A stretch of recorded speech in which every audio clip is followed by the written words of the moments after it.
Oh, so punctual today. This is amazing. This never happens. You guys are awesome. Oh, yeah.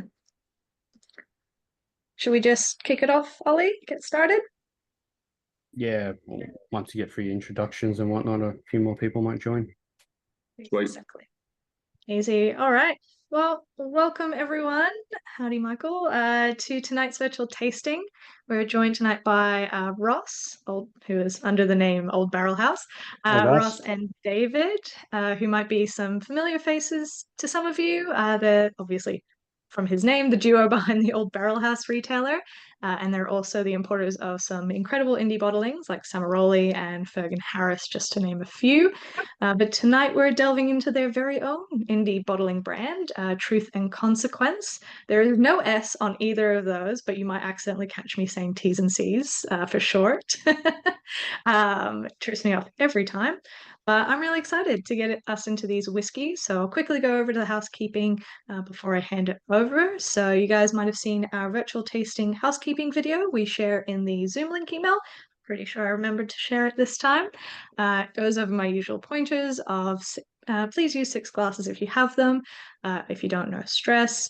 Don't drink and drive is obviously the most important. We encourage responsible drinking. If you haven't had a chance to watch the video, please do at some point, or if you ever need a refresher, it's there on our YouTube channel, along with recordings of all of our virtual tastings and this one, which will go up hopefully soon. I always love to see your tasting notes and questions in the chat, so please pop them in and I'll read them out as we go through the night. And I'm also going to go through the tasting order verbally, so people watching back at home have a heads up. So it is as follows, and I will share it in the chat as well. What am I talking about? Getting way ahead of myself. So whiskey number 1 is the Speyside Distillery 9-year-old. Number 2 is the Ben Nevis 10. 3 is the Amberlane 4-year-old. 4 is the Ardmore 12-year-old. And then whiskey number 5 is the Spring. No, sorry. Number 4 is the Spring Bay 4-year-old. Number 5 is the Ardmore. I accidentally mixed myself up there. All good. Um, Easy. So yeah, I'll swap that around, update that. But beyond that, I think that's everything covered. So without further ado, I'm not going to hold you up any longer. I'm really excited to get into this one. Let's get cracking into whiskey number 1 from the Speyside Distillery. While Ross, did you want to tell us the story of your dynamic duo and how it came about? Yeah, thanks so much. Hello, everybody. Thank you very much for joining. We are super excited to have you, and thanks to the Whiskey List for having us at their virtuals.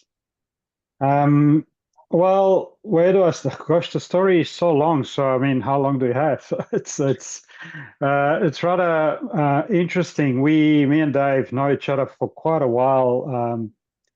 Back in the day, we were both avid Jack Daniels collectors. So I'm talking before 2010, throughout the 2010s as well. And we met on a global forum for Jack Daniels collectors. Only hardcore Jack Daniels collectors were there. So I was in South Africa, he was in Australia, and I had an opportunity to move to Australia. So when I announced it on the forum, he reached out to me straight away, so we became very, very close.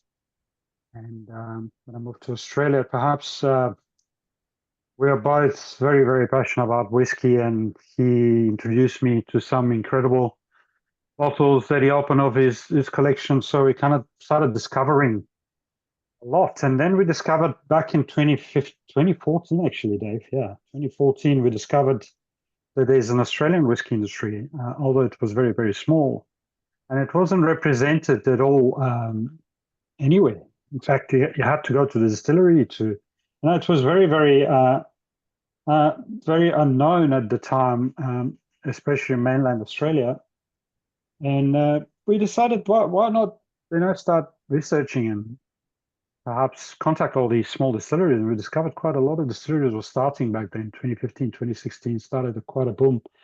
2018 as well. And we decided to start a business. We started on eBay first, a little shop there, and then We created our website in 2017. So the company's started in 2015. So we're 10 years old today, this year. And it's super exciting because, discovering all these whiskies and these amazing flavors and talking to the distillers and learning about the processes and pretty much what the Old Barrelhouse started from. And obviously, us loving everything else like American, Japanese, and Scottish whiskey, we introduced those as well onto our website and started having absolute great time, to be honest, researching rare bottles, finding them on auctions and talking to distillers direct in Scotland or Australia or America. We started building that amazing arsenal of rare whiskies on our website, and we're still going. And pretty much the passion has never stopped. I mean, what else can I say, Dave? I'm not sure if you want to add anything to this, but well, that leads into truth and consequence. Truth and consequence, basically, when you're discovering your whiskey, you're discovering the palate, and then you start going to independent bottlers after you've tried a lot of OBs. That's the general arc that everybody goes through. And Ross and I were exactly the same. We thought, man, we should get into independent bottling. We love Scotch whiskey. We love Australian whiskey. So we basically launched Truth and Consequence in August 2023. And it was simply to bottle whiskies that we both love to drink. There wasn't a lot to it. Our whole business ethos is whiskey with integrity, straight from the cask. And it's aimed at seasoned whiskey drinkers like you guys with educated palates. And all our whiskies are non-chill filtered with no added colour, and we absolutely make no apologies for the raw and barbarous nature of our whiskies. There are some really big pours in our portfolio, that's for sure, as you guys will find out tonight. The name Truth and Consequence, it's a homage to everyday life for all of us, I guess, to live your truth and own the consequences no matter what life throws at you. And whiskey always helps. And the name really resonated with Ross and I, so we just went with it. And a year and a half later, we've got a thriving little independent bottler that we're really, really proud of. And we hope you guys tonight enjoyed tasting the whiskey as much as we did nurturing it. I mean, you started strong with a 54.1% whiskey to start us off tonight, so it really is quite raw and in your face. But I love this story of you guys meeting on the forum, because it's probably the only time in history that's ever worked out and not been a catfish. True. I think it's it's really sweet to just connect over the internet. To be fair though, I can't really say too much because I met all the guys from the whiskey list over Facebook. there you go. That worked out as well, actually. Technology helps us from time to time. It's amazing. I mean, the story is incredible when you meet someone, and it's just clicks. That friendship starts, and then you understand each other, and then the passion for the whiskey that you have. And you can share with someone else. That's very, very empowering. And I mean, the excitement is never stopped. I guess we are still as excited about the Old Barrelhouse and growing that and showcasing Australian whiskey. We've got the largest Australian whiskey on the planet selection. To be honest, I don't remember at the moment, but over 280 expressions in stock at the moment, and we've got in the museum, we've got a whiskey museum, which nobody else, I haven't seen this, but we've started a whiskey museum on the Old Barrelhouse, which is all the bottles that are sold out go into that museum so people can go and see what was back then, read the descriptions, see the photos back and front. You can see the collectors in us. We wanted to see everything, if we could have taken the bottles from top sides everywhere, we want to showcase everything. So the passion is still there today, which, as David mentioned, that passion grew into the Truth and Consequence pretty much. We can talk about Truth and Consequence a little bit in depth later on. But yeah, the first whiskey, I guess, Emma, you mentioned 54.1%. Again, a quick mention that Truth and Consequence is all natural cask strength, straight from the cask, so it's probably the closest you're going to get when you go to a distillery and put your lynch into a cask and take all that into your glass, pretty much what you get into these bottles. When you say 54.1, it's still a natural cask strength. We never ever do anything to these whiskies. So yeah, I'm really interested into hearing what you guys think as well, because Speyside Distillery is not really one of those distilleries you see often No, I was in gonna independent say, like, bottling. when I saw it on the lineup, I was just like, I think I glazed over it when I was looking at it. I was just like, oh yeah, unknown Speyside, sure. And then I looked at it properly. I was like, no, it's a Speyside distillery. Um, just Yeah. a quick show of hands. Has anybody had the Speyside distillery before? Ollie, Steve. Yeah, it's one of those whiskeys. We don't really see it often in independent bottlings. Um, yeah, Justin thought it was because you couldn't Is say there, what Speyside. No, it is such a like an interesting distillery. Um, Technically, it's just called Speyside. It has an official release called Spey. I think I've got it here in my little booklet. So you might have seen the bottle every now and then, but it's Yeah, just Spey. that's the one. Um, yeah, my favorite part about this distillery, though, is that it teeters on the edge of the Speyside region, and according to some maps, it's actually located in the Highlands.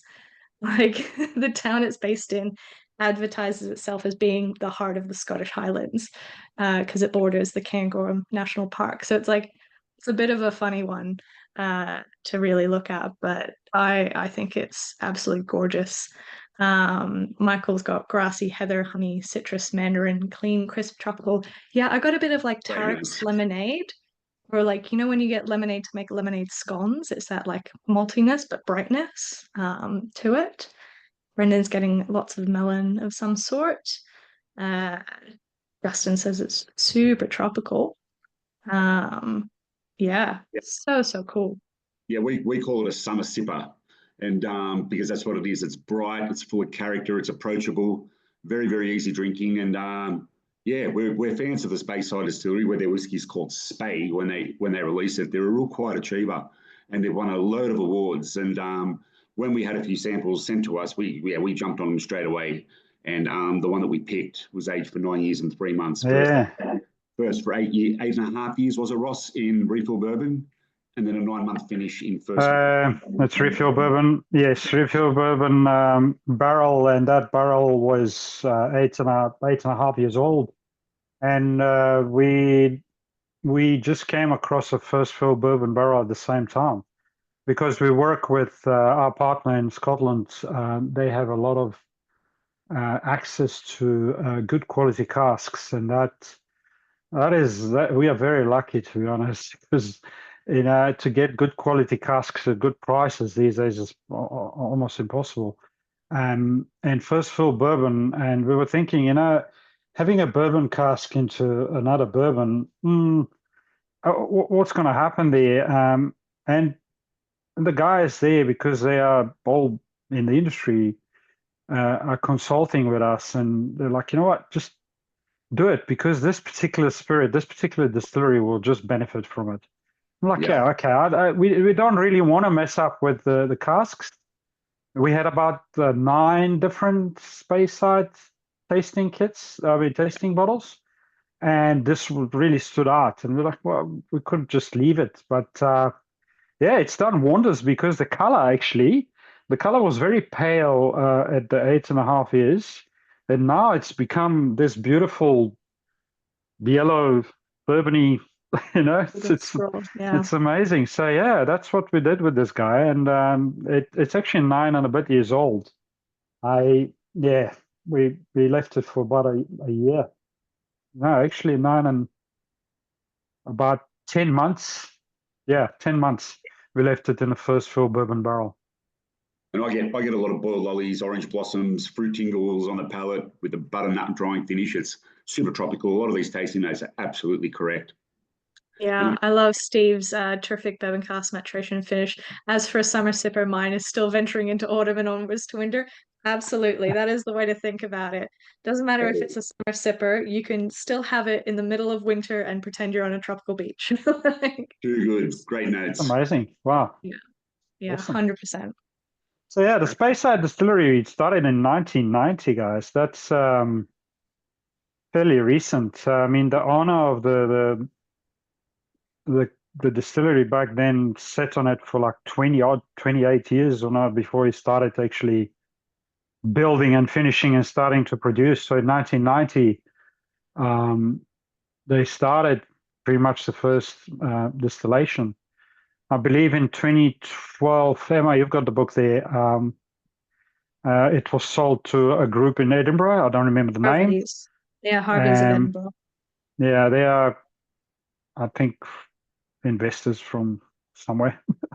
Don't know, but 2012, they started ramping up production and they introduced cask strength as well recently. I think 2018, 2019, they introduced cask strengths of the Spey, which I have tasted. I have tasted one of those at somewhere. They're not really available in Australia, but amazing stuff. And I always wanted to find, more of it. But we were lucky to get these samples and choose one of them. So yeah. Yeah, well, I'm glad you've opened up the Speyside distillery to everyone here. And can I get a thumbs up, anyone who would hunt for a bottle again after tasting this? There's a couple of thumbs up. Yeah, I thought so. It's really fresh. It reminds me a lot of those like kind of Glen Elgin. I think Dixon said Glen Grant, that like bright fresh style. Jamie's worked out how to put a massive thumbs up across his screen. Phenomenal. High tech. Amazing. Well, from one Scottish distillery to another, let's move on to whiskey number 2, which is the Ben Nevis Sauternes finish. I think when you guys released this, it was around the same time we had our Ben Nevis quarter cask finish of like the same age, I think it was. I remember, so it's really, really cool to see how Ben Nevis, like, just from that slight finishing in 2 different cask types, how it just totally changes the profile. It's a really, really cool. But yeah, so you guys have one of the biggest Australian whiskey collections. The idea of that museum is so cool. There's a shop in, I think it's in California, and it's the history of fashion, and it's a bunch of historical fashion articles that fashion students can go in and take a look at and see and like look at the design and the texture. You should totally open like an actual museum. No, we don't have the stock, unfortunately. That would be great if we actually have the bottles, but those are all sold out. Yeah, we thought of it, but some of the expressions back in the Australian first releases, we could get only one bottle. We were begging the distilleries, please give us one of your 16 bottles just for us to get that picture down description. Okay, sell it, of course, and put it in the museum, because we could not get every single thing, unfortunately. But yeah, I must mention something, guys. I encourage you, because these are all natural cask strength whiskies. Water really does wonders here. Even if you put 1 or 2 or 3 drops of water, I mean, if it's 58.6 now, like what we have the Ben Nevis, that is maybe 2 or 3 drops of water if you have the ability to see how a natural cask strength whiskies completely open up and become something completely different. In some cases, it's like, whoa, chalk and cheese. Absolutely. Yeah, so I encourage you to put some water. It's after all, it's unapologetic raw whiskey. It's that's what we're all about. Truth and consequence. Unapologetic. Yeah. Sorry, Ross, go on. No, I'm good. Yeah, for this whiskey here, guys, it's 10 years. It's been aged for 10 years and 3 months, and it's one for the real sweet tooth. We aged the Ben Nevis for 10 years, and then we decided to finish it in a Chateau Haut Bergeron cask, which is a French appellation. And when this Chateau Haut Bergeron cask came across our desk, the quality of it, we just couldn't let it go. It's the most awarded appellation in France, and its vineyards sit adjacent to Chateau d'Yquem, the revered Chateau Grand Cru d'Yquem. So we finished this whiskey for 3 months only. That's all it needed in the Sauternes, and the sheer quality of the cask for us added another dimension to the whiskey.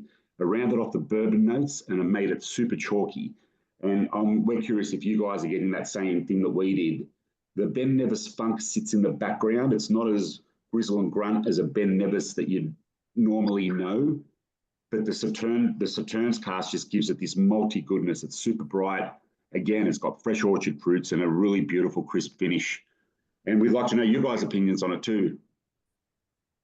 Yeah, I will say the first note that stuck out to me, and I'm sure this is not something a lot of other people have ever smelled or tried, but charcoal pear. When you dehydrate a pear so much and then turn it into charcoal, which was a thing that Lockie did for a cocktail once, and the whole bar smelled of this like wonderful burnt orchard fruity kind of thing.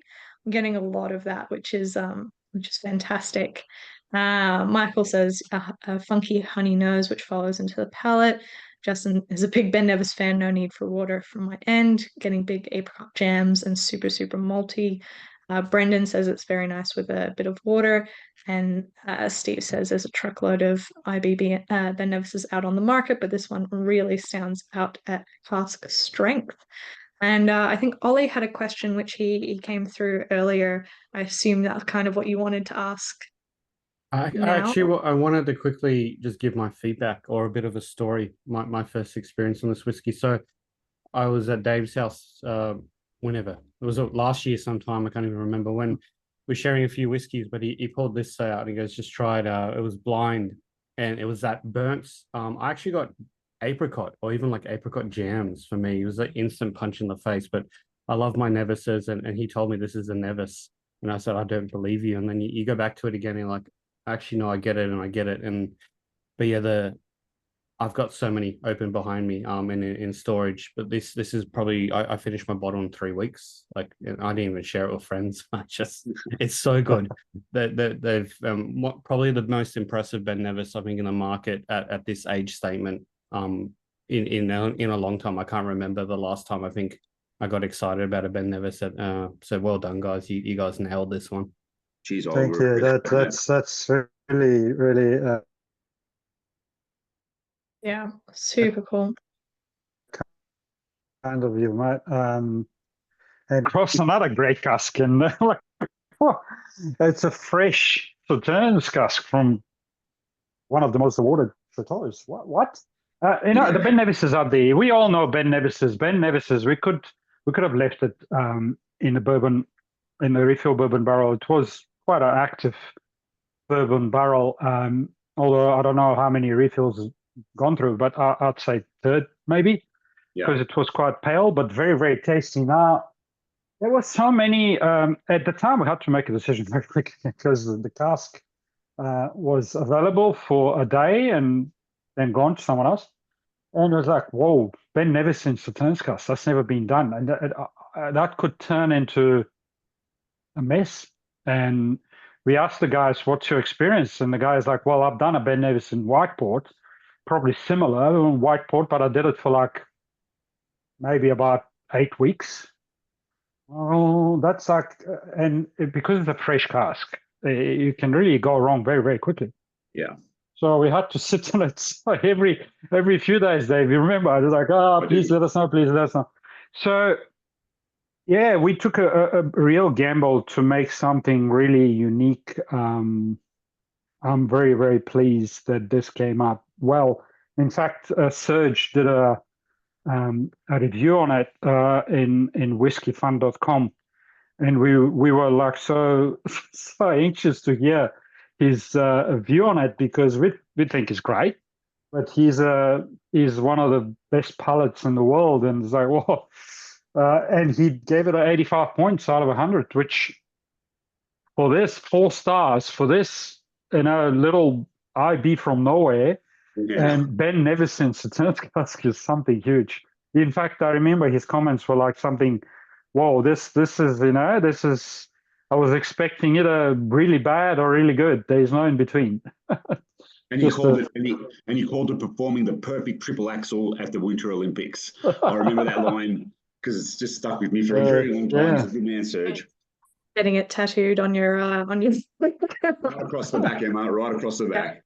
I hope you guys like this kind of innovation that we are going. We will try and keep our casks intact unless we have an opportunity for something unique and we think is needed. What we are looking for in the Truth and Consequence brand is something that we as whiskey drinkers would like to drink and share with our friends. We have the luxury of not hurrying things up. There are a lot of casks available. And we've got a very good relationship with brokers in Scotland and very good relationship with Australian distilleries as well. But we only choose things that really, really stand out to us. We're not saying that it's going to be perfect, but we think it's good enough to share with our friends, and yeah, that's where we decide, okay, let's bottle this, and if we think it needs to go into something else to just make it a little bit different, so be it, we do that. But it's still single cask and still carefully curated, I guess. Yeah, amazing. Love the a couple more tasting notes came through. Michael said a few drops of water brings out the stone fruit flavors, specifically the apricot as mentioned, and Jamie's getting that funky fortified grape influence, but the spirit still comes through, which is fantastic. We might move on to whiskey number 3, the Amber Lane 4-year-old, and yeah, speaking of, this small little independent bottling brand from Australia, we don't see a massive amount of independent bottling companies. I mean, obviously, us at the Whiskey List will do an exclusive from a distillery. Yeah, I always think that's different. Like a dedicated independent bottling brand is something new. So, like, how have you kind of found the reception from consumers, or even like dealing with cask brokers in Scotland? I'm sure they're like, who are you again? Where are you on the planet, the other side of the world? How do you find that? I can take this one, Dave, if you want. No, great question. Independent bottling, we did not just decided, in 2023, August, let's go. We were talking about 5 years prior. I mean, I'd say at least we were thinking, hey, look, we want to do something really, really unique that belongs to us and call it our own. Because having a shop, that's great. So is many other people. And the passion in us pretty much started talking.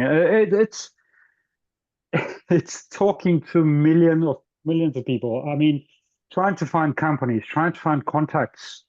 I have friends in Europe that are whiskey connoisseurs and collectors. They know keepers of the quake in Scotland. Contact those people and get advice from people that are really, really entrenched in the Scottish whiskey industry. Getting the opinions. In fact, I spoke to Ralphie. I know a lot of people don't like him, but people like that you get good feedback from, and not just a wishful thinking. So we really, really got into a lot of, I think about 7 or 8 brokers that we started talking to and understanding what and how they work and getting pricing. A lot of them got annoyed because we didn't buy anything. Doesn't matter. It's just, that's how it is. We actually were saying people, hey, we are researching and we want to make the right decision. After all, Australia's got one of the highest excises in the world. We need to make sure that the price is right. And we do really want to keep every one of our release below $249. Doesn't matter, what it is. And we are learning more and more as we go. So, brokers. We chose, out of the 7 or 8, we chose 2. Now we're working with them. It's working great with one of them. They're really listening. They understood our business. So this is very important.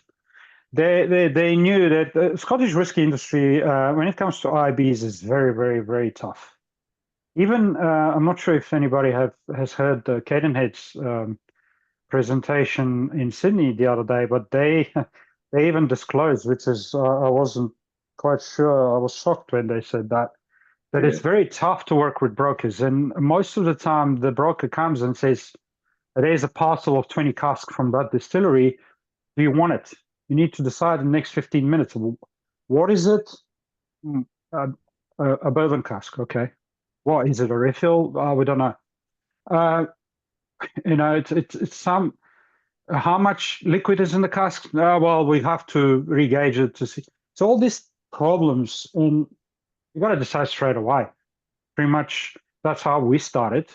Our first release from Scotland was Ardmore, which we'll taste the last, and I'll tell you a story about that. It was very stressful because we did not know how it tastes. That's the first one. We did not know how it tastes, and we bought it in blind. So brokers, Emma, to be honest, it's still very tough business because they just tell you, hey, I've got these casks, make a decision straight away.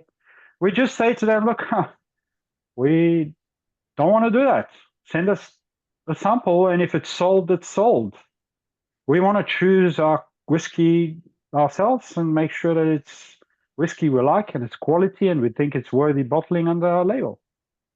And that's pretty much. Yeah. And now we're starting to forge relationships with actual distilleries, because eventually we want to cut the brokers out completely and just go straight to the distillery. And those relationships take time, and it takes a lot of synergy to get this stuff together. But we're working at it. They're buying into what we're doing, and the future's super bright.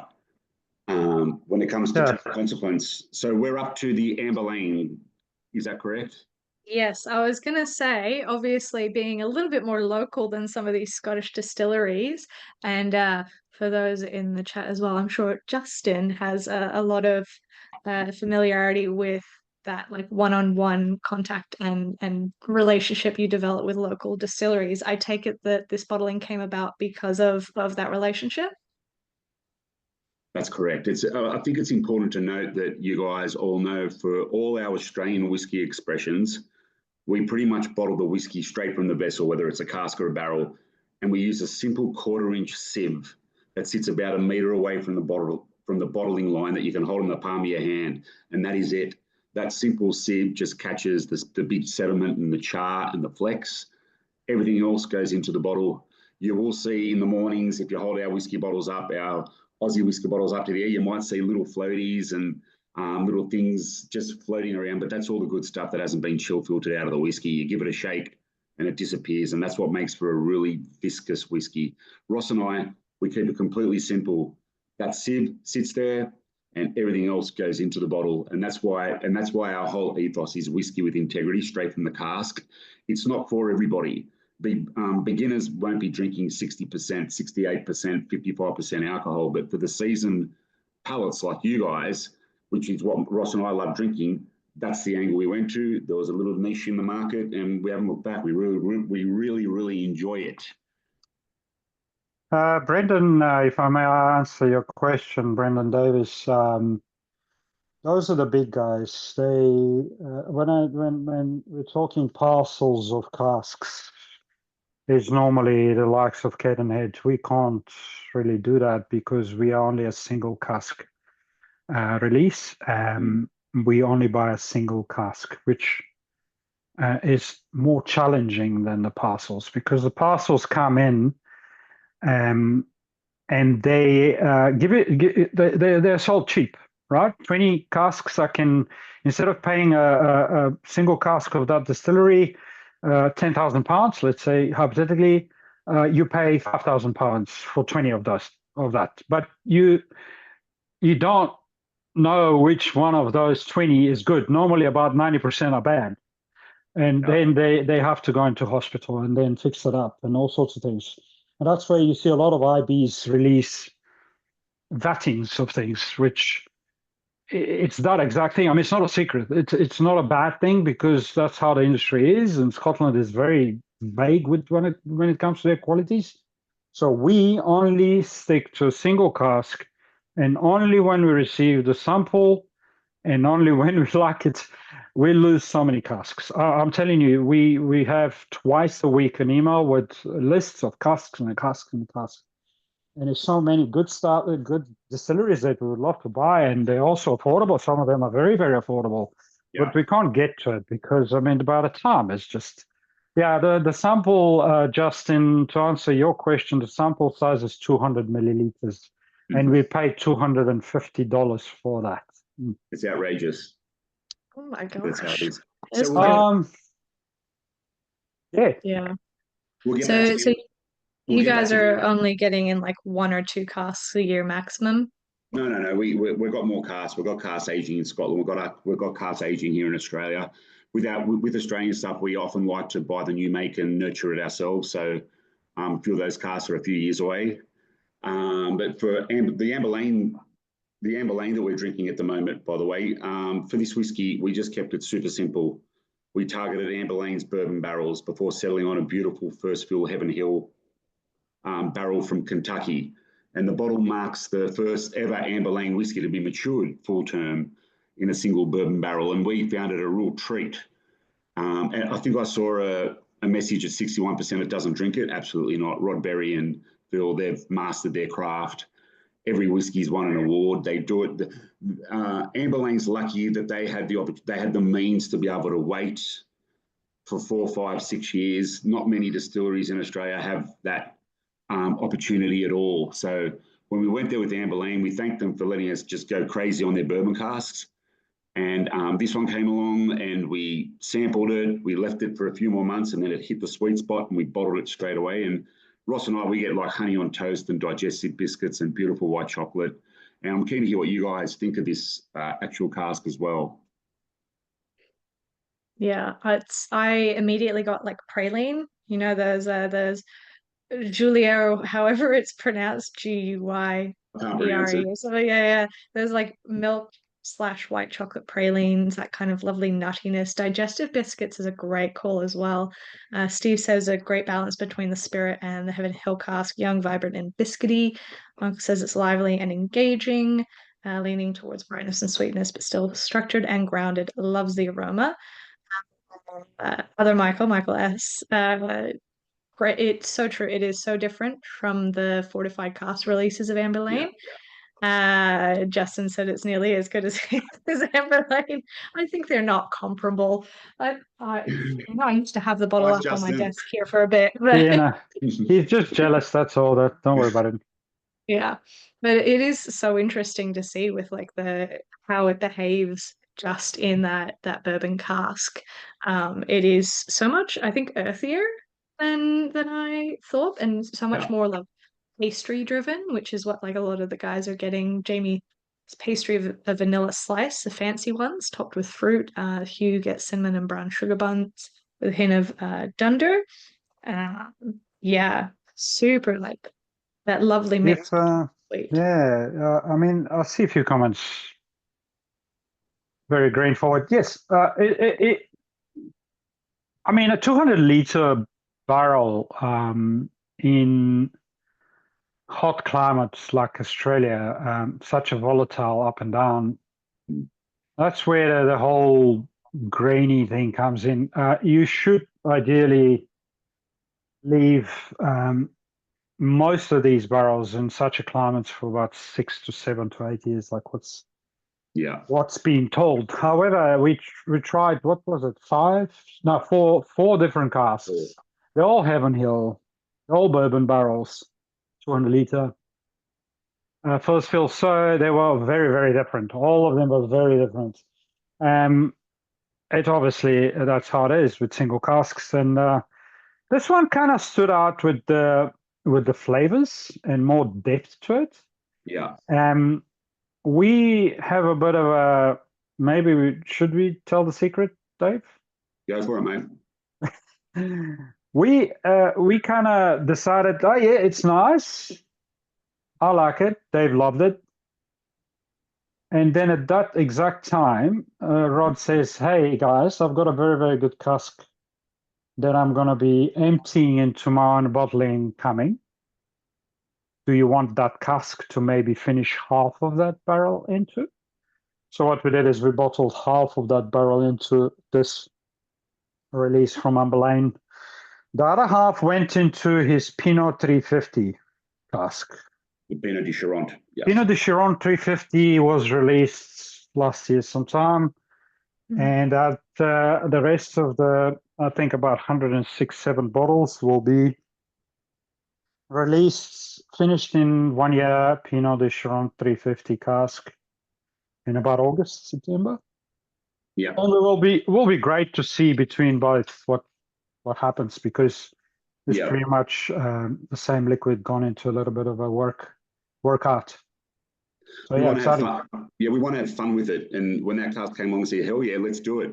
And then side by sides down the track, absolutely, these Pinot de Chiron casks that Rod's worked very, very hard to get contacts and people over there in Cognac, and what he's doing is magical things, and we want to be part of that as well. And we don't really take ourselves too seriously. Let's just do it and see what happens, and hopefully it's going to be really, really cool. Yeah, well, obviously calculated decision. We don't just go like rogue. I mean, let's see what happens. Sure. Michael S. Yeah, you got a good point there. I mean, we don't really advertise much. We don't really spend money on media and all that. So we want to keep that funds to perfect the whiskey. I mean, we've never done a virtual before, and we're excited that we're doing this one, and there will be more, of course. Yeah. But we personally, well, I don't know about Dave, but I personally don't really believe in spending money in marketing too much, where you can use that money to perfect your whiskey. I mean, it's all about. Again, this is not it's a business again, but it's more of a passion of ours that we want to share, the best whiskey we can find. I mean, hopefully the whiskey speaks for itself, and that's yeah. So I think it's a great time to try. I think like the only true fortified release of the tasting tonight. Everything else is predominantly bourbon barrel heavy, which I do love. And I agree, Steve, let the whiskey do the talking. I think it's such a fantastic ethos to have, and I will be super excited to try side by side. I think that being able to re-rack into that Pinot cask and have like the same whiskey side by side in 2 different releases is something that really is a privilege only often independent bottlers think about or like get the opportunity to do, because I think that distilleries are often like, oh yeah, this one and then on to the next, and making it different and not being necessarily able to go back and parse out between the 2 different styles and those more nuanced, how does it behave with this little adjustment and this little adjustment. And I do agree with Michael, if they released, if Amber Lane released an Obi like that, it would fly off the shelf, and don't threaten Rod with a good time. That man will bottle anything and everything if he can. But yeah, super, super cool. So let's delve into this Spring Bay, and I'll ask a question that Ollie had a while back, which I do think is kind of still very relevant to this, and it is, oh my god, how can I not find it now? I can just ask it. Hey. You guys are obviously getting lots of cask samples. You're bottling at natural cask strength. We know some whiskey does better with a bit of water. Like, what's your cask selection process? Do you just turn around and say no to the duds? Like how do you pick a good cask? Spot on. Basically, what you just said. We get a whole. Are you talking Scottish or Australian whiskey, or just in general? Everything. What's your ethos for selection casks in Truth and Consequence? Honestly, our ethos is, Ross and I, we're a 2-man band, and we have a small brains trust of friends that have got great palates. And firstly, if it appeals to Ross and I, then we'll dig into a little bit deeper. And if we think we're really enjoying it, then we get advice from friends that have got a versatile palate that's a little bit different to us as well.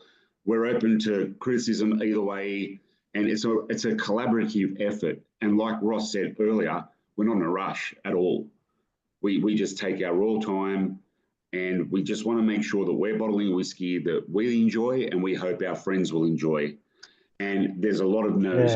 As you can understand, there's a lot of no. But we get there in the end, and it's a lot of fun. Also, I mean, Ollie, you've been to distilleries in Scotland, right? You know the romance that's going on in there. Yeah, a lot of people say, "Oh, why don't you just dilute it down to a drink?" What does that even mean? A drinkable level? Okay, so a lot of people won't tolerate cask strength, but that's the goodness. You've got it there at a natural state. Yeah. You can dilute it down as much as you want, or don't. And in fact, natural cask strength whiskeys, when you open the bottle, it goes down. The neck pour is a bit weird sometimes. Then it goes down, and it gives you a story as you go through the bottle. And when it's half empty and it's more oxidized, it becomes something different. I believe I think Steve Winner, Steve, you I think mentioned this. He's got some of our bottlings that when he goes through the bottle, it just changes. But what I was going to say, when you go to the distilleries, Ollie, and you go and the guy tells you, well, there's the cask there in the corner. There's a Valenche. Go and get yourself that little bit of whiskey straight from the cask. We had to fight with the Scotch Whisky Association. Well, not fight, but negotiate. Yeah. They did not want us to have straight from the cask on our labels because they like, oh, no, you have to have non-chill filtered. Well, hang on. My whole ethos here is this is part of it, straight from the cask. And we got it approved. This is legally approved on our label, says straight from the cask. Or Scottish whiskey. Very few IBs, I think Blackadder and Cialis have it, but that romance of taking it straight from the cask, of course, the bottle is not being at the distillery. I mean, it's a little bit different, but it gets you closer to that experience because it's the full flavor, no filtration, no color, straight from the cask. Yeah, that's pretty much our ethos. When we choose casks, I mean, we don't hurry it up. We say no to a lot of people, and yeah. But let you go with the Spring Bay now, because unless there's further questions, this Spring Bay is one of my favorites. It's huge. It's really unapologetic.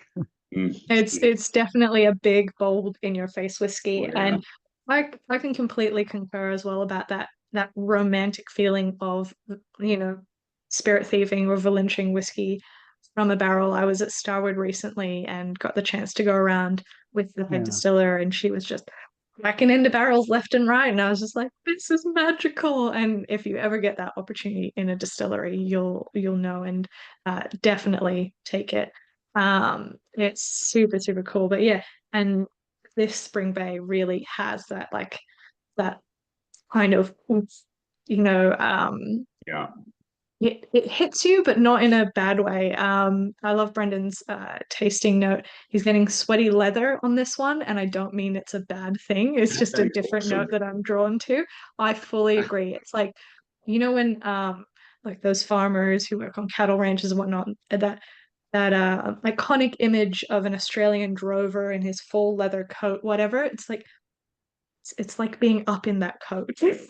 That's cool. And Emma, it's an interesting one, this whiskey, because the 100-litre Apera cask gave up her angel share as mostly water, so it went up to 65.8%. And we tried it straight away, and we said yes, right there. Bottle it. Like we think of ripe raisins, fig jam, and molasses dripping in sticky sherry goodness. It's big, thick, and not for the unseasoned palate whatsoever. But we're not aiming these whiskies to be for the newcomers that are just getting into the whiskey game. It's for you guys, people that come on a virtuals and enjoy whiskey and like to try all different things. And yeah, Cam put something really special together for us, and we absolutely love it.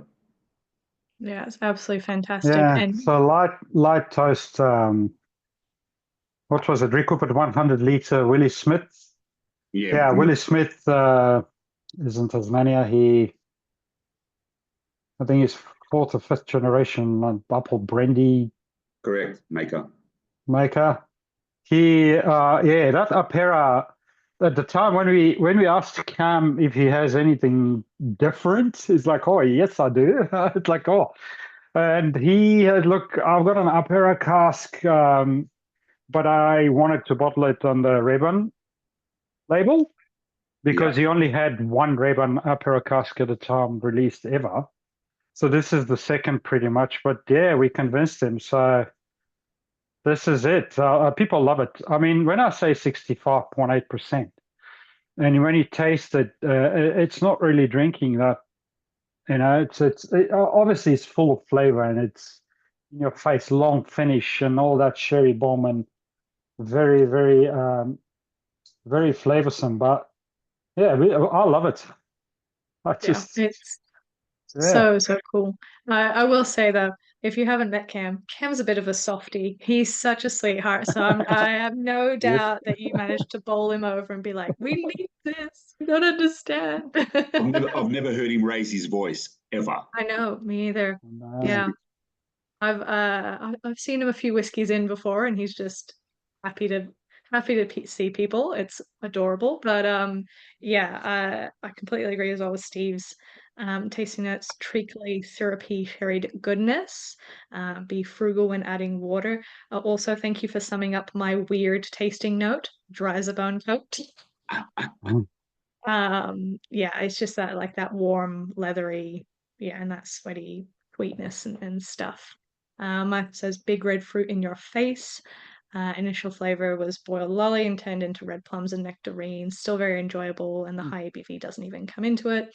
Um, uh, Jamie, you need to hear more of my tasting notes because my tasting notes are wild discoveries and journeys sometimes, and even I don't know where I've ended up. We love it. Yeah, but absolutely gorgeous.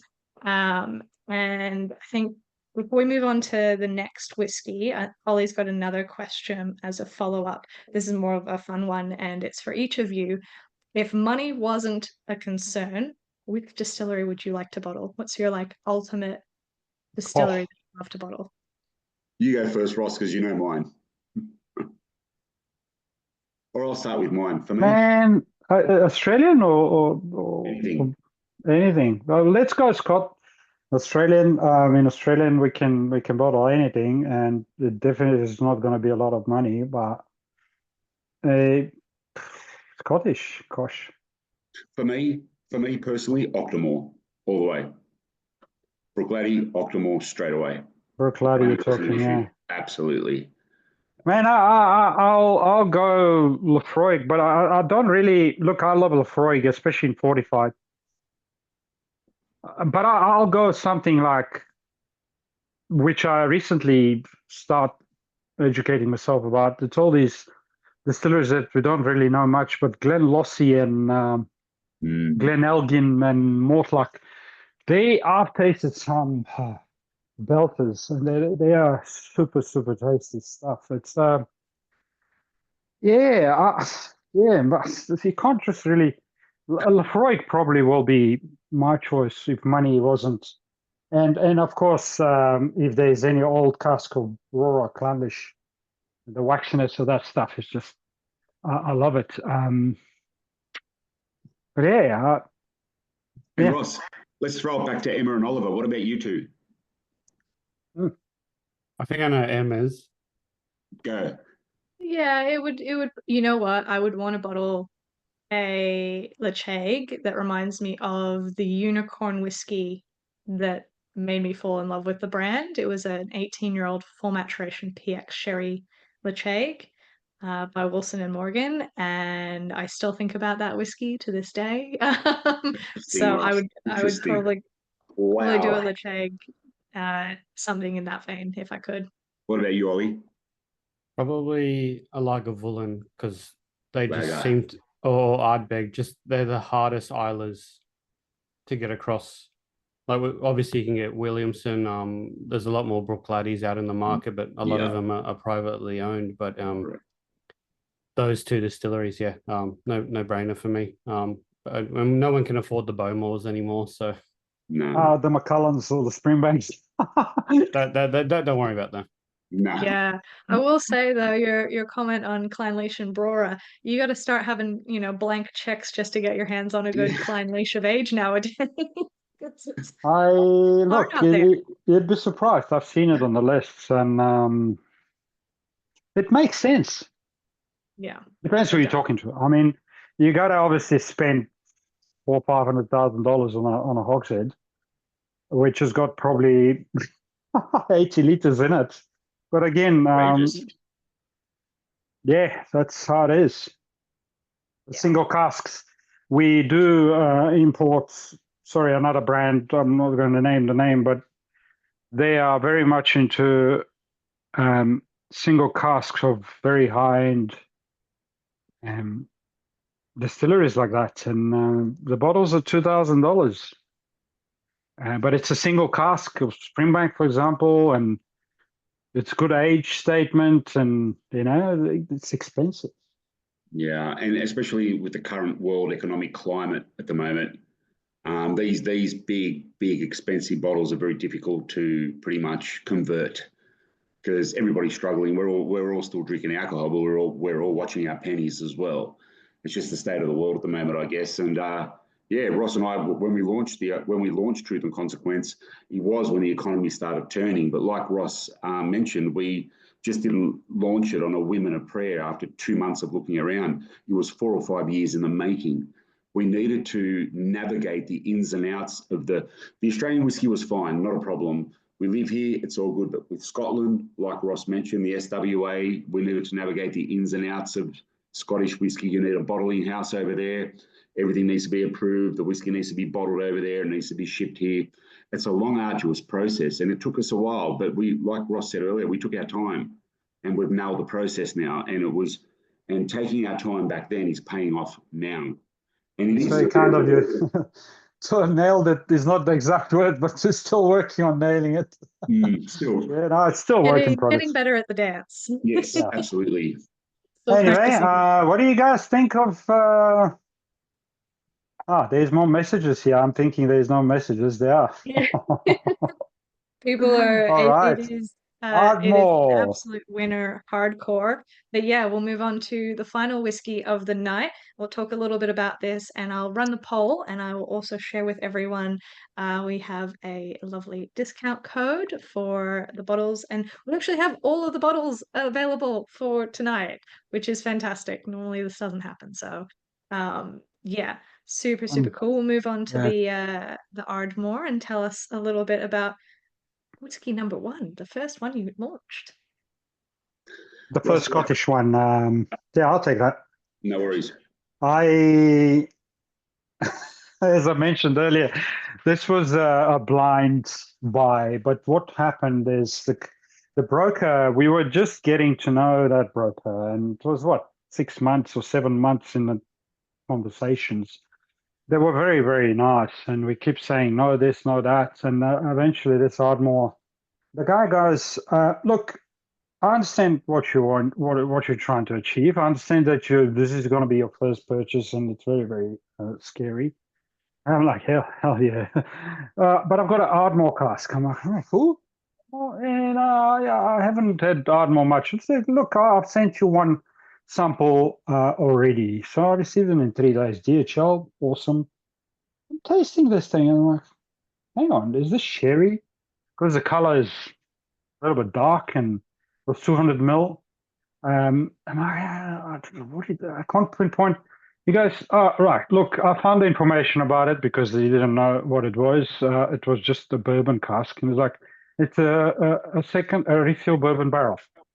A refill bourbon barrel at 62.8%.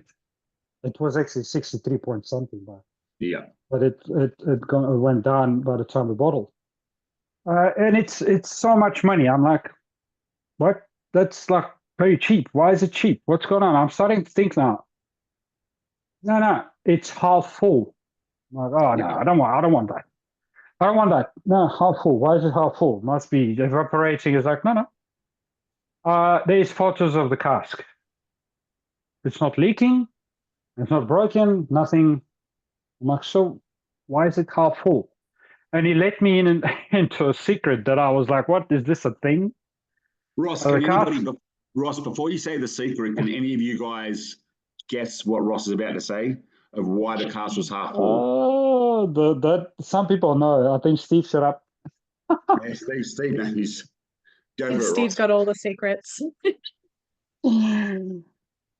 No, they didn't short fill it. They it was on the floor of the Mhm. warehouse, close to the stuff admin place. So guess what? They were stealing from it. Yeah. So- It only the cask only yielded and 100. yeah, 125 bottles after That's we, it. we finished with it, but it's a full-on barrel, and 125 bottles came out of it. Uh, Look, this is a myth, but it's a nice story to have. I Yes. guess they supposedly steal from it because it was too good. I'm like, oh, okay, I'll take a chance. I liked the sample. They've loved the sample. We like, you know what? Let's. It was scary to take the first step It in the first was. Scottish because we didn't know how it's going to work with the bottling. All was on just word, but then it worked very well. So yeah, the Ardmore. Gosh, people loved it when we went to a couple of shows and started pouring and just looking at the faces. You know, we were just so pleasantly surprised, and I'm still loving it. There's very few bottles left now, and it will be gone soon. But yeah, I'd love to hear your thoughts. Mm. It's super. I love an Ardmore. I think it's such an underrated distillery. Even by the owners. Like they've got core releases, but it just yeah, never really appears to make much noise. In the Beam Suntory portfolio. But yeah, just ashy, buttery. I always get You nailed it. butteriness, like buttered toast off of an Ardmore. I love Brendan's meaty comment on it. Uh Justin said it was in his top 3 whiskies of last year. Still tastes immense, beautiful balance of apples and ash. I love that. And yeah, I think the story of, they kept nicking it. Well, that's probably a good whiskey then. It was Yeah. definitely bang on. And just before we came on, I had a sample. I had a sample of it, and I wrote a sentence which is completely different to our original tasting notes. And I wrote, I'll read this verbatim. I wrote, damp earth and soft ash hover in the background with the signature Ardmore sweet honey and heather notes. Straight up, it's a really addictive pour. Yeah, it's absolutely fantastic. And it's like a lovely sense of dryness on your palate that makes you want to go back for that next Yeah. sip, that next sip. Super cool. A quick question before I run the poll from Brendan, because I think this is a great one. So you guys are the aficionados of Australian whiskies, as it were. As people quite involved in the Aussie IB scene, is there anything we should be looking out for locally? So, like it's the Starwood Stout casks or things like the Remnant Drop Bear or whatever. Have you seen any kind of like uh, Aussie IBs that you've tasted that have blown you away? And this is a great chance to flop up Justin's brand because he's Well, we don't need to fluff up Justin's brand. He's doing great things. Obviously, his whiskies are on point. He knows what he's doing. He's taking his time as well. We actually stock Justin's whiskey at the Old Barrelhouse. It's not a competition for us at all. If it was a competition, he's got great whiskey. So why shouldn't we showcase it? So So for those who don't know, Justin in the chat bottles for whiskey in isolation. So if you've happened to try it, seen the stuff out, it's pretty fantastic. I do think you guys are obviously branching out into the Scottish realm as well as the Australian whiskies. So it's the more the merrier, I think, in the industry. and we're here for a long time. Yeah, Brendan, I don't know how to actually give you a straight answer here because all these big distilleries now that are coming even bigger and bigger, like Starward, we see that okay, any original bottlings they release, they're obviously a business to make money in, and I don't see much. Their New World first few releases were absolutely amazing. Then things just started to be released every week, and it just, I don't know. I would concentrate on the smaller folk where they really take the time to do good things. Yeah. I mean, Remnant, they got some amazing casks from the distillery we all know, but they're fine few in between, and when they finish, they finish. I don't know what they're going to do after that. Mm. So use that. That is a great, and the whiskey list, Ollie and the guys are just doing a great job selecting a wonderful whiskey there. So obviously single cask wise, IB, I don't think there is anybody that I can think of, but there's a lot of good, innovative little, brands out there that you should keep out on. I mean, IB, I don't know, but distilleries, like I love Hillwood, for example. Yeah, small cask. Hillwood, 20-liter cask, and these kind of things, which are all single casks and cask strengths, and there's a lot of good flavors. Now we go even further because we don't really feel the pressure on making the money. We have the Old Barrelhouse, as a business, and that gives us the unique opportunity to take our time. And look, I'm not saying look at us, hey, we're best, but not at all. Yeah, I don't know. The big companies are just going to be releasing more and more and more and more. And they just want to, start cask and this cask and that cask and Kinglake. Kinglake is a great distillery, Michael. Awesome distillery. Backwards, of course. All these little, just Anyway, my 2 cents. I think it's so true. And as we all know, Australian whiskey at the moment is going through a transitional stage with a whole lot of headwinds and things influencing the whiskey industry in Australia here. We just try to support it as much as we can. It's really difficult to watch sometimes. If I can get a little bit personal, for Ross and I, one of the hardest things for us, not talking about Truth or Consequence now, at the Old Barrelhouse, one of the most hardest things for us at the Old Barrelhouse is when mum and dad whiskey distilleries send us samples and asking us, try these samples and let us know if you want us to, if you can stock us on your website. And the most difficult part is if they're sending you samples and they're really, really average, how do you articulate that to them? How do you tell them they've just spent $1 million plus setting up? No, you don't. Yeah, no. So we try to be just as honest as possible. You got to, baby steps, but there are a lot of distilleries in Australia, as we all know, as whiskey enthusiasts. I think it's 3 or 4 times the amount of distilleries here than it is in Scotland. And we're at a crossroads at the moment, but all we can do, I guess, is support as much as we can and see where the chips fall. Our Australian whiskey industry is vibrant. It's great. It's full of amazing people, but we'll see where the chips fall in the future. All right. Yeah. That was we got deep and heavy there for a second. I just lowered the vibe by like 10. Okay. I'll read a couple more tasting notes for the Ardmore. Jen and Chris have exactly the same vibe as me. The hot buttered, slightly burnt toast. For this Ardmore, Steve says it's much more grassy finish, and unlike the Isla peated rams, I love a Highland peated. Maybe it's just me. I don't reach for an Isla peated whiskey as often as I do for a Highland peated one. Amber Lane, Kinglake, Backwoods, just beautiful people. Justin's right. The little guys in Australia where it's at the moment. In saying that, I got to try the next Starward Bourbon cask release that'll be launched in like 2 years or so. I got to try it in cask, and I was like, that's delicious. Like, I'm really mad that the bourbon cask is the best release that they do. It's totally unlike any of their other casks, but really, really cool stuff. So I'm going to launch the poll now. So I'll launch the poll. Where is it? Let me find it. I know what I'm doing. All right. I'm going to launch the poll. So Ross and David, maybe you'll be able to see we can see. So just keep it to yourself. You guys can vote for your top 2 favorite whiskeys. We're not going to restrict you to just one. We try and make it as fair as possible.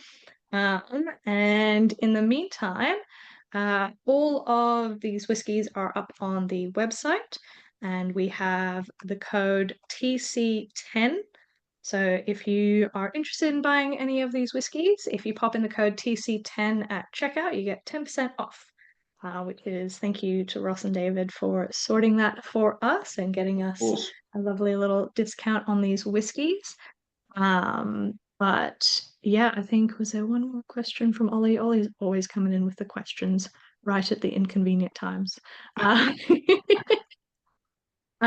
Just a quick question while we wait for the poll results to come in. Are you guys planning to bottle a Japanese or other non-Scottish and non-Aussie distillery for TNC in the future? You want me to take that, Ross? Yeah, go for it, mate. We're looking in a bourbon at the moment, but no, with Japanese whiskey, no, not at the moment. It's, for us, Japanese whiskey for NASs have become so expensive and unattainable that there's really no point trying to pick a barrel or to nurture a barrel from buying the new make. So we are looking into bourbon whiskey very, very closely. But for the moment, it's Australian and Scottish and maybe some years down the track, Ollie. Yeah, look, never say never on the Japanese, by the way. I love Kanosuke, so I'm trying to get a cask. It's like... I'm leaving that to Ross. I said, you go for it, mate. It's I went to Japan last year in October, and it's just the whiskies they have there compared to what we can get here is just on another planet. But you know, it's the real Japanese whiskies that we probably will never see. Yeah. Yeah. So how did we go with this poll, Emma? I'm very, very curious. I'm trying to get the link up for the Truth and Consequences. If you search the word truth in the shop, they should all come up. Emma, I'll do the link, you do the poll. Ollie is much more techie than I am, so he is all over that for me. Thank you so much. But the poll results, drum roll, I think this is the first time this has ever actually happened. Whiskey number 1, the Speyside Distillery, actually came out in front. And I have to say, that is a spectacular result because usually whiskey number 1 gets forgotten amongst, you know, the bigger bombastic whiskies of the night. So that is fantastic to see. And then it's pretty much an even divvy after that, which is absolutely fantastic. And it just speaks to like the quality of the drams that you guys have picked and bottled. So yeah, absolutely fantastic stuff. I have one last question before and while we wait for Ollie to do his magic with the link. One more question, which I think has a photo related to it. What's coming next from you guys? Oh. Yeah, very excited about this one. We bottled it in the end of January, and it's not yet shipped. Again, logistics are nightmare, but we are hopefully going to ship it next week from Scotland. Put it on a ship, and hopefully 2 months down the road, it's going to be here. We came across an extremely well matured cask from Speyside. The 12-year-old. Emma, if you please share that beautiful photo. I guess you can pretty much guess it. It's a sherry cask from the Glenrothes Distillery. Refill Pedro Jimenez Hogshead. Extremely happy with it. Very, very. What this one reminds me of the old school 60s, 70s single malts, like Macallan's and all these sherry casks back then. This one is like 64.26%. Again, unapologetic ABV. However, it tastes great, and yeah, can't wait to share it with you guys. It's really, really dusty with those beautiful PX notes. Yeah. It's not overbearing on the palate at all. The spirit to cask synergy in that release is just incredible. We can't wait to get it here. Yep. It's our next release in August, as I mentioned. September, hopefully we can bring another Scott, which we are ready to bottle, and Amber Lane finished in a Pinot de Chiron 350 cask. Yeah, that's pretty much what we can share for now with you guys. There's more on the pipeline. We don't know what, it's nothing is solid there, but there's lots of exciting things happening. So, yeah. We've got it almost gives us sleepless nights that we've got whiskey aging in Scotland and Australia from new make that we bought as well. And we're going to nurse them to life slowly but surely, and they'll all be coming out as well. And Ross and I want to thank you all so much for joining this virtual, by the way. It's been incredible. Thank you to the Whisky List as well, Emma and Oliver. Appreciate you guys having us on to chat about our story and a little bit more about our whiskey. Yeah, thank you so much. Oh, thank you. Ollie has just shared the link in the chat. Use code TC10 at checkout. And when we put this up on YouTube and send out the reminder link as well, I'll put the link in that email as well. But I'm super excited to see what's coming forward. Jen and Chris, that Glenrothes will probably be available later this year. I think you guys sell some samples as well on your website, so if we don't have virtual tasting, then you can still get your hands on it and samples. see it. We do sell samples and merchandise. We introduced that recently because people were asking us, hey, can I buy this t-shirt? Can I buy this as a sample? And I have a question for everybody, and I hope you guys don't be shy. And that is, it just came to me. I'm sorry for taking the time, but what Australian distillery would everybody would like to see us bottling under the Truth and Consequence label? I'm going to use this time to get some opinions, if that's question. Okay. Backwards. Yep. Kinglake. Justin says any distillery I'm not bottling. Cut Hill. Yeah. Cut Hill. That's interesting. Yeah. 2 votes for Backwards so far. I'll be Western Port. Good. That's on my radar. Well, Hillwood, of course. Bogrove single malt. Whoops. Yeah, Baron. There you go. Wow. Look at that. Dave. Lots of food for thought. Make notes. Yeah. Well, we'll send the full transcript out to you later. Thanks, guys. This is awesome. And Sullivan's Cove, of course. No. Yeah. I know. Thank you so much, everyone, for joining us. Thank you so much, Ross and David, for sharing your whiskies, your knowledge, and your love of all things whiskey, single malt deliciousness. Yeah, it's been our pleasure. Thank you. Thank you. Yeah, looking forward. So thank you so much, everyone. Take care, and we will see you at the next virtual tasting. See ya. Bye. Bye.